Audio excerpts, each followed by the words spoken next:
Balita mga Brad, Robert Bullock sinampal ng katotohanan ng Gilas team as selection. Nilamon lang daw ng naparang salmon ang Gilas sa tune-up game, lumabas ang problema sa perimeter defense di kasi kinuha si Renz Abando mga brothers. Para tuloy na pahiya si Scottie Thompson sa ginawa ni Robert Bullock at di ba talaga kaya buhatin ni Kai Sotto kasi nga tinalo lang sila ng Team B ng Gilas mga brother?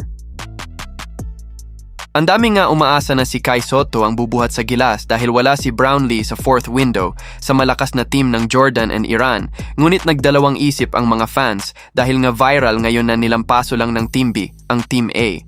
Pero hindi yan kasalanan ni kay Ju mga brothers dahil ang role ni Kai sa depensa as center, ang dumali naman ay 3-point shooter na si Bullock, meaning nasa perimeter na naman talaga ang problema ng Gilas.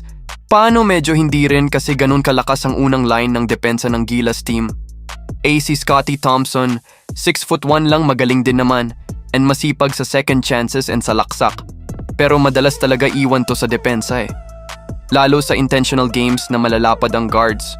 Ganun din RJ Abarientos mas lugi siya since medyo mas maliit pa siya standing at 5'11". Only hirap din yan sa depensa.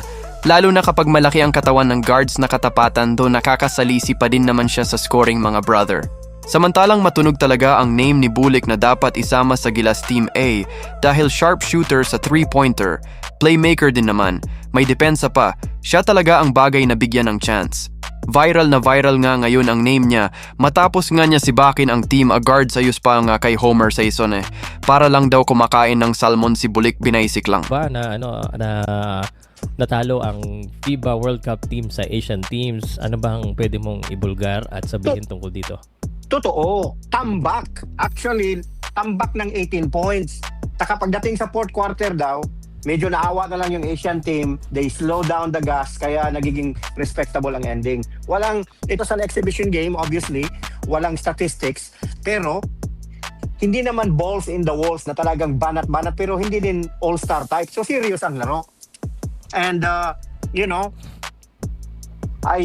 don't know. I'm so happy to say this, Pao. Alam mo ba sino talaga? He gutted the defense. Para daw isang, yung ba mag-fillet ng isda, Pao? Kita mo yon?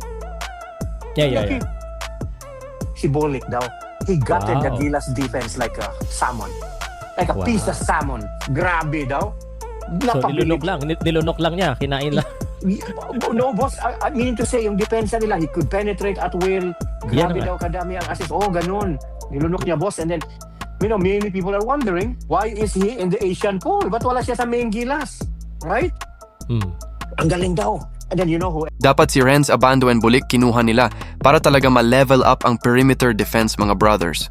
Kasi yan ang dadali sa Gilas. For sure, nakabawi naman daw ang Team A sa Game 2, pero kasi gumamit na ng puwersa, so kay Sotto at hindi na nila mapigilan. Ikaw brothers, tingin mo kaya ba ni Kai buhatin ang Gilas even mahina ang perimeter defense?